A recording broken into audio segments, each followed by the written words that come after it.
The officiant had just started the traditional line, "If anyone knows a reason," when I stood up. My chair scraped across the floor, and everyone turned toward me. "I do," I said. "His name isn't Daniel Shaw. It's Evan Cole. And he's already married. To me." The room froze. My sister Mia stood at the altar holding her bouquet, staring at me in shock.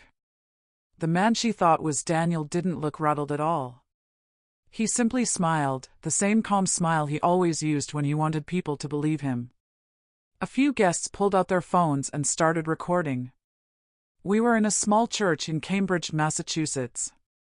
Outside it was spring and quiet, but inside, the tension was heavy.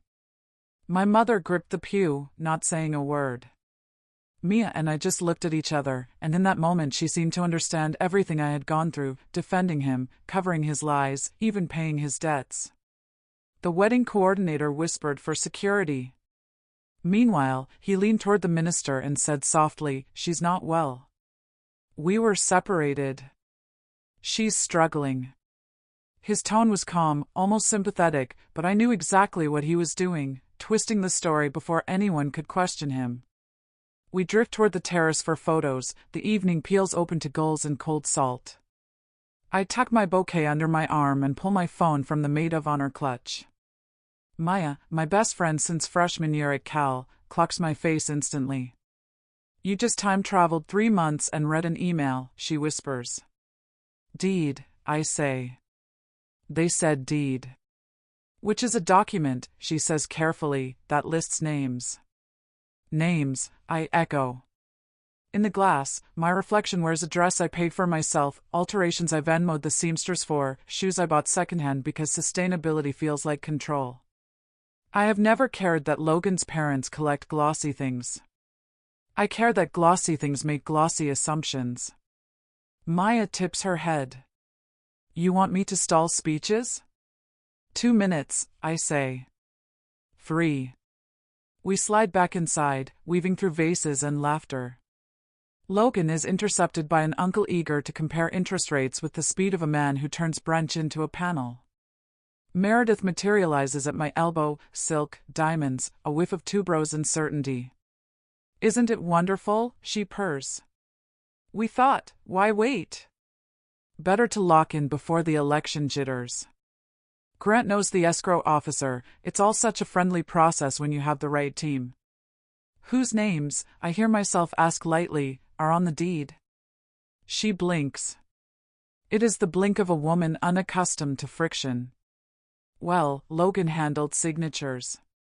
You were in fittings, darling. It's all standard. Community property, California, you know." She smiles a smile that has closed many conversations. Trust. So important in a marriage. Trust, I think, is not a substitute for ink. I excuse myself with a laugh that sounds almost like mine and angle for the catering corridor.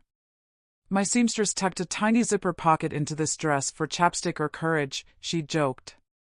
I pull out my phone, open the banking app, navigate to the joint account. A fresh wire sits fat and pleased, Pierce Family Holdings Bayline Escrow. Memo, House Fund, Pierce. No Carter. The email attached to the transfer belongs to Logan. The escrow portal link requires a login I don't have. My pulse trips. In the hall mirror, a bride looks back at me with a firefighter's calm. I have been many things: poor kid with scholarships, product manager with a Slack channel, rulers by emojis, woman who plans and keeps lists and loads the dishwasher like a Tetris Olympian. I can add one more: bride who reads the fine print before the cake. 2 kitchens later, behind racks of champagne flutes, I find Logan alone, finally, scrolling through DMs of congratulations like a man tending a campfire. "There you are," he says, relief leaking into his smile. "We're trending." "Who's on the deed?" I ask. I say it like I'm asking about frosting. He laughs. "Us, babe. Don't overthink tonight. Spell it." He tilts his head. "Spell what?" "Our names." His eyes do a microcalculation, the kind I've started catching since the florist appointment he forgot, since the officiant questionnaire he misplaced. Then the soft hands, your dad couldn't be here, your mom's flying in at dawn, the speeches start in 5. Don't do the engineer brain now. Trust me. Trust you, I repeat. Like the joint account I can't view the escrow from. Like the lender meeting I didn't attend. Like the wire Meredith accidentally showed me in a family chat that doesn't include me. He exhales. You're spiraling. I look down at the bouquet bruising my palm. I'm noticing. We stand in the hush between freezer hum and bassline. Outside the kitchen door, our DJ segues into a Motown song everyone knows the words to. Inside, a chef pipes meringue as if the world is meringueable.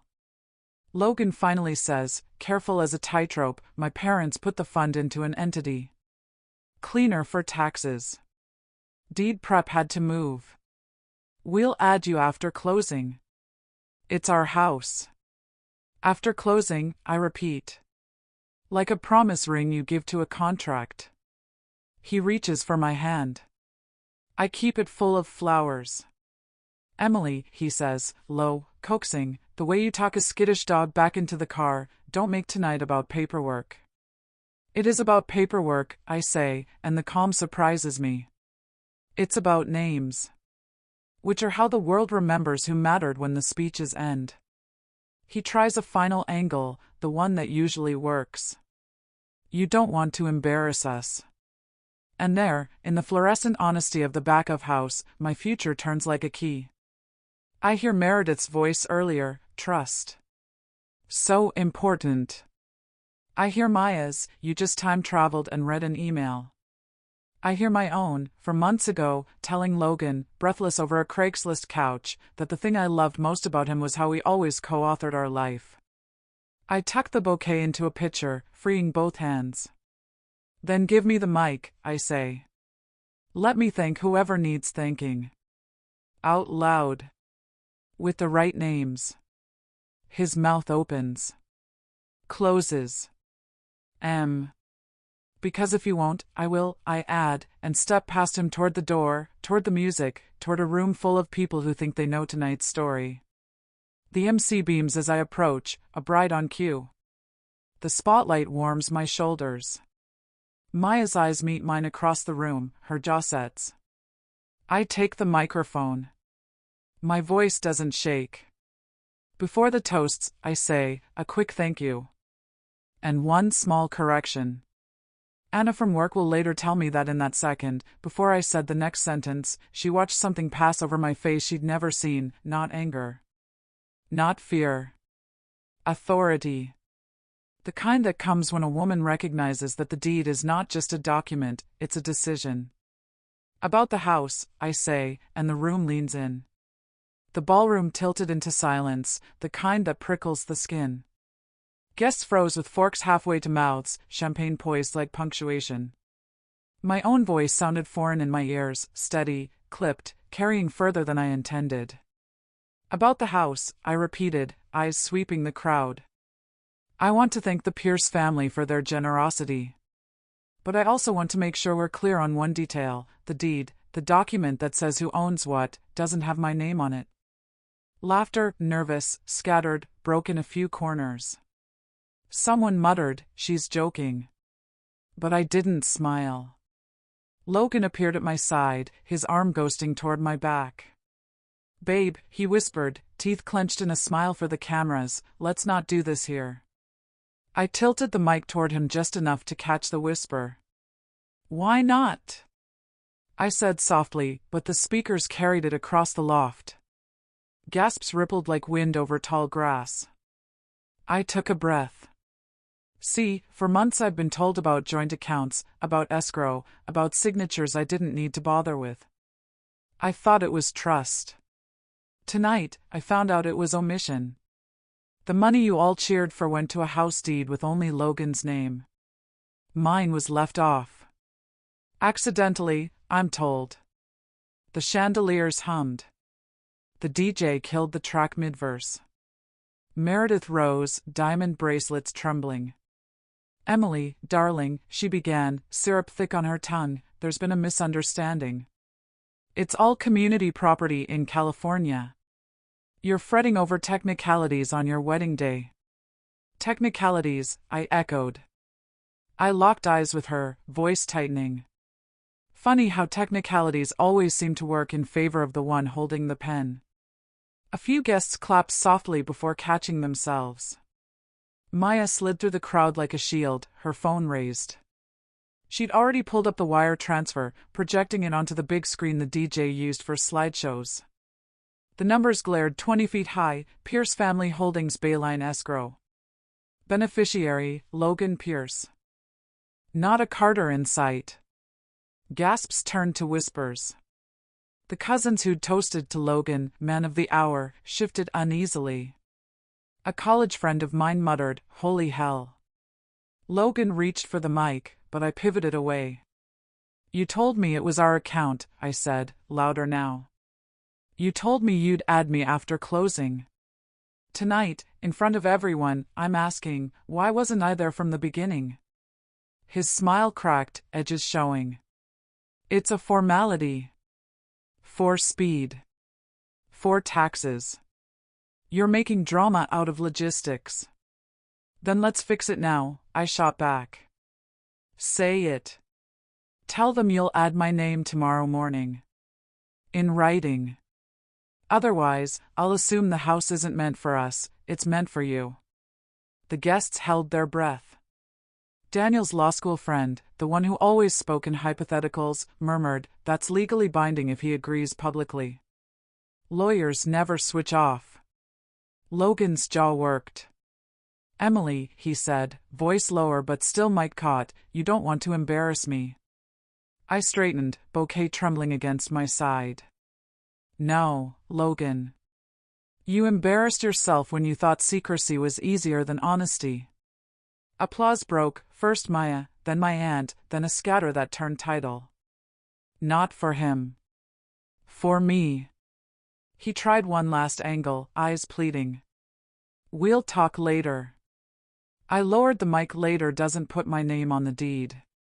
Then I handed the microphone to the MC and walked off the stage. The crowd parted, whispers following me like a tide. Behind me, Logan called my name once, twice, voice thinning. But I didn't turn. In the bridal suite, Maya found me staring at my reflection, veil trembling in my hands. "Are you okay?" she whispered. "I'm furious," I said, voice raw. "But I'm not small anymore." She hugged me tight. "You were never small. You just proved it in Dolby Surround." Downstairs, the party limped forward, guests drinking harder, cousins gossiping, Meredith whispering damage control. But the narrative had already shifted. Not Logan, man of the hour. Not Pierce family's generosity. The whispers now were about me, the bride who refused to sign herself invisible. And for the first time all night, I breathed. The morning after the wedding, my phone lit up like a bonfire. Notifications stacked endlessly, tags, texts, even voicemails from numbers I didn't recognize. Clips of my speech were already on Instagram, shaky videos of me gripping the mic, voice steady as I asked Logan why my name wasn't on the deed. The captions varied. Some were sympathetic, queen behavior #KnowYourWorth. Others were clinical, bride discovers financial omission on wedding day. The Carter silence was deafening, they hadn't posted a single congratulatory photo. Meanwhile, friends of friends reposted the wire transfer Maya had thrown on the projector like gospel. By breakfast, the Pierce wedding deed drama had a hashtag trending locally. Logan tried damage control immediately. He texted me at 6:32 a.m. Please. We'll fix this. Don't let last night ruin us. It was never about leaving you out. My parents pressured me to handle it fast. I caved. I'm sorry. Then, at 7:10, another ping, delete the posts. Tell Maya to delete. We'll look insane otherwise. I stared at the screen, the hotel sheets tangled around my legs. The same rhythm again, gentle apology, then demand. Shame disguised as reason. I didn't reply. Later, Maya slid her phone across the breakfast table. Look. She'd been scrolling comments under one of the viral clips. A stranger had posted, "This isn't the first time." He pulled similar stuff with his ex in Palo Alto. Signed her off a lease, left her holding the debt. Another chimed in, "Yep. My cousin dated him. Joint account with only his name." Classic move. The thread unfurled into dozens of anecdotes, each one a tiny shard of a larger mirror. I felt my stomach twist. "He's rehearsed this," I whispered. Maya nodded grimly. "And he'll keep rehearsing unless someone stops the show." That week, I began to piece together more than memories. From my email, loan pre-approval letters with only his name. From the bank, statements I hadn't seen, showing transfers in and out of the joint account that bypassed me entirely. From Meredith's slip, a PDF confirmation naming Logan Pierce, sole grantee. Each document was a puzzle piece, and together they built a pattern too precise to be an accident. The Pierce family tried to contain the fallout. Meredith called, her voice dripping control. "Emily, darling, we can tidy this up. Say you misunderstood. Say you were overwhelmed. These theatrics make you look unstable." I closed my eyes, let the venom slide. If truth is theatrics, then maybe I'll start selling tickets. She gasped, sputtered something about reputation, then hung up. Grant emailed a day later, all clipped sentences, "For the sake of both families, let's resolve this quietly. Lawyers complicate things unnecessarily." Translation: don't dig. Don't shine light. But I was done with quiet. By Friday, Maya and I had a shared Google Drive labeled receipts. Inside, screenshots, bank PDFs, voice memos I'd recorded during his half-truths. Every breadcrumb he'd left, catalogued. The hardest part was rereading my own diary. Months of entries in my handwriting. March 5th, Logan says joint account is temporary. Felt uneasy but let it go. April 14th, he insists escrow will add me later. I want to trust him. May 2nd, Meredith's group text. Why wasn't I copied? It was all there, not just the facts, but the erosion of myself, one compromise at a time. That night, staring at the evidence folder, I felt something unfamiliar, relief. The narrative wasn't in his hands anymore. It was in mine. Mia called, voice bright but shaky. "You lit a fire, Em. Do you know how many people are DMing me? Women who've been in almost the same situation?" I swallowed hard. "Then we make it count. No more secrets." The following Monday, I booked a consultation with a lawyer in Palo Alto. She listened, flipping through the documents without flinching. When I finished, she looked up. "You have grounds," she said. "Fraud, coercion, misrepresentation. This isn't just cold feet or sloppy paperwork. It's a strategy. If you're willing to fight, we can unravel it." For the first time in months, my chest loosened. "Yes," I said. "I'm willing." The courthouse on McAllister felt like a different weather system from the city outside, fluorescent noon, recycled air, the rustle of paper like dry rain. I wore a navy suit I'd borrowed from Maya and the kind of low heels you choose when you know you'll be standing in your own truth for hours. Logan arrived with Meredith and Grant flanking him like parentheses. He didn't wave. He practiced his smile at a courtroom window until it fit. Our attorney, Ms. Reyes, was small, precise, and not easily charmed. "We're not here to fight a marriage," she said, sliding me a peppermint. "We're here to correct a title and put a predator tactic on record." Predator. The word pressed heat into my face. Not because it was dramatic, but because it was finally accurate. The clerk called Carter versus Pierce. We rose. The judge, a woman with iron gray hair and the patient eyes of someone who has seen every kind of story, looked over her glasses. "Counselors," she said, "I've read the briefs. Let's keep this focused." Ms. Reyes did not clear her throat or warm up. She placed a thin folder on the lectern. "Your Honor, this is a motion for immediate injunctive relief, to freeze escrow, void a deed preparation naming only Mr. Pierce, and order that any conveyance include Ms. Carter as co-owner, or, in the alternative, unwind the transaction." She clicked a remote. On the screen behind counsel table, a slide bloomed, Pierce Family Holdings Bayline Escrow. Beneficiary, Logan Grant Pierce. "We will show," she continued, "a pattern of misrepresentation and exclusion. A joint account controlled solely by Mr. Pierce, lender meetings conducted without Ms. Carter, intentional concealment of deed drafts, and a public announcement used to cement a false narrative." Logan's attorney rose, cuffs crisp, voice lacquered.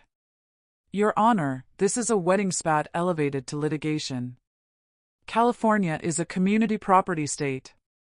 The house will be community property regardless of the deed. My client acted quickly to lock a rate, there was no intent to exclude." He spread his hands. "Surely we don't punish efficiency." The judge straightened a stack of papers. "We punish fraud. Get me to intent." Ms. Reyes tapped the next slide, the lender's pre-approval, sole applicant, Logan G. Pierce. Then Meredith's group text, the PDF wire confirmation, the escrow portal login email, his address only. Then my diary entries, May 2nd, May 14th, May 28th, page images with timestamps. Contemporaneous notes kept by Ms. Carter, produced with metadata, Reyes said. Not post hoc memory. Grant leaned toward his lawyer, whispering. Meredith folded her hands so tightly her knuckles paled. Logan kept his gaze on the screen, jaw angled as if refusing to give the images names.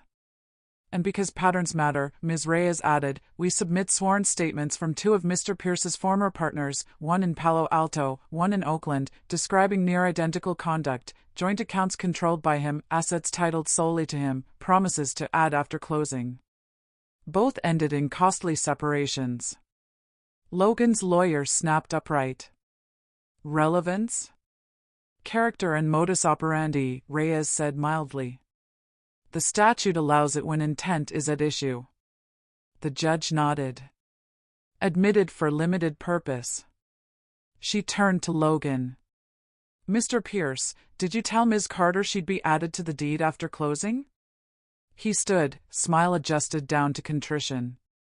Your Honor, I said we'd handle paperwork after the honeymoon. My parents wired funds through a holding company for tax reasons. The logistics. Logistics, the judge repeated, flat as asphalt. Did you, or did you not, exclude Ms. Carter from the escrow portal and lender meetings? He hesitated, a sliver, but the kind you can wedge a verdict into. I didn't think she needed the stress. In my courtroom, the judge said, women decide for themselves what stress they need. A flicker of something like a smile glanced across Ms. Reyes's face and was gone. Meredith stood abruptly, ignoring her attorney's tug. Your Honor, this is all a misunderstanding. We acted in good faith to secure a home for our children. Emily made a scene at her wedding. The gavel tapped once. Mrs. Pierce, sit. This isn't Instagram. Soft titters crusted and died. Ms. Reyes advanced to her last slide, the 20-foot wire again, the memo line, the beneficiary name in bold. Your Honor, my client is not a footnote to a family asset. She is the spouse. We ask the court to freeze escrow, compel equal title, and issue a protective order preventing further unilateral financial action by Mr. Pierce pending mediation. Logan's lawyer tried one more pass at charm. Equity does not reward public humiliation. Ms. Carter ambushed my client at their wedding. The judge raised a hand. Equity rewards candor. And Ms. Carter did something too many people failed to do. She stopped a train mid-rail when she realized she wasn't on it. She shuffled papers, then spoke clearly. Escrow is hereby frozen. Any deed naming Mr. Pierce as sole grantee is void ab initio for purposes of this transaction. Any conveyance shall list both spouses, or none.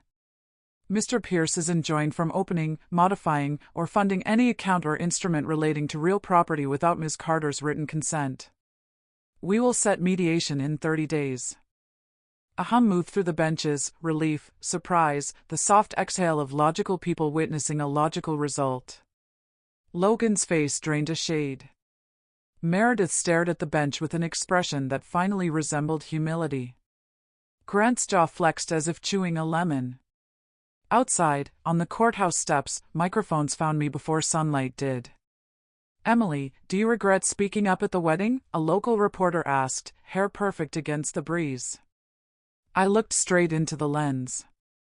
"I regret waiting as long as I did," I said. "If love is real, it survives paperwork. If it isn't, paperwork exposes it." Logan came out behind us, trailed by his parents. He reached as if to touch my elbow, then withdrew when he saw Ms. Reyes's lip that could cauterize. He said softly, "Careful for the cameras, we can fix this." "You tried to," I answered, "just without me." I turned to the reporter. "Women watching this, people watching this, if someone tells you trust means closing your eyes, open them wider." That night, the posts changed tenor. Less voyeurism, more instruction, check the deed, share the logins, attend the meetings. My DM filled with quiet thank yous. "I asked to see the escrow today. I found out my name wasn't on the account." I put my name on. He didn't like it, but he agreed. In our apartment, the flowers from the wedding were going brown at the edges, still fragrant, a little honest. Maya sat cross-legged on the rug, sorting a stack of envelopes, vendor refunds, mediation notices, a handwritten card from my aunt that read, "Proud of the way you put your name where it belongs."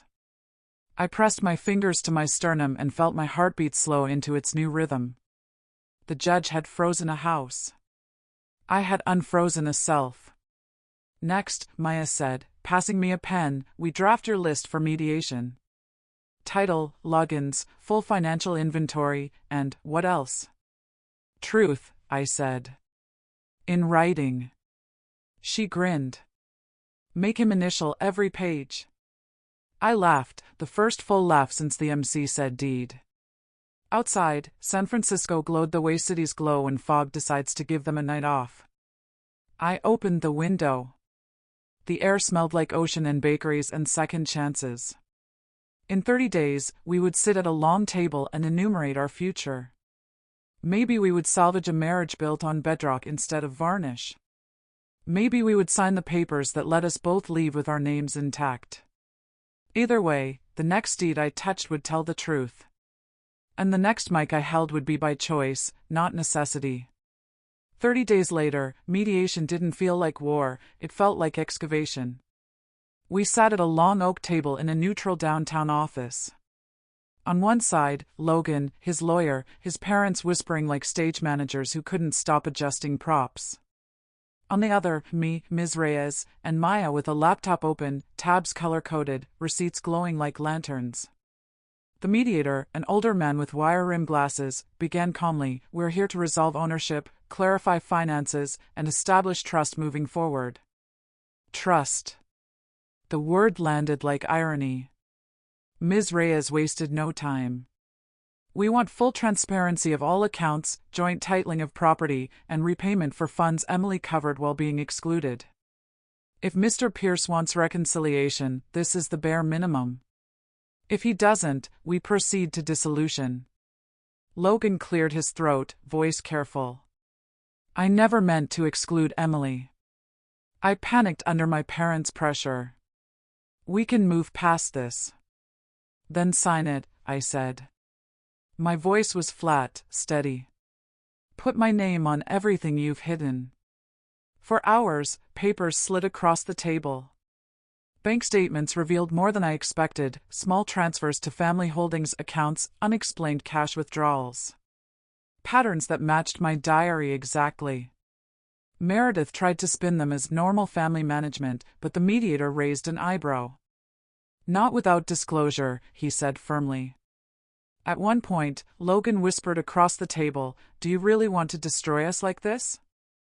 I leaned forward. "I'm not destroying us. I'm stopping you from destroying me." The silence that followed was heavier than any gavel. By late afternoon, the agreements were clear. The escrow would be rewritten with both names. All major financial moves required dual signatures. A repayment plan for the tens of thousands I'd floated over the past year. And, most importantly, if Logan violated any clause, the prenup protections he thought insulated him would dissolve.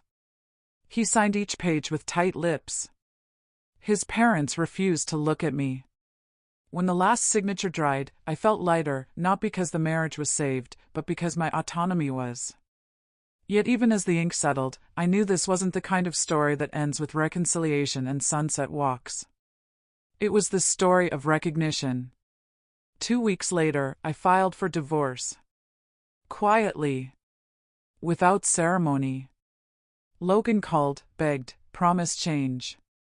Meredith emailed long letters about second chances. But once you've seen the blueprint of manipulation, you can't unsee it. I chose the harder piece, freedom. A year later, I stood on a stage at Stanford Law, guest lecturing in a seminar on financial ethics in marriage. Behind me, a slide read, "Trust without transparency is risk."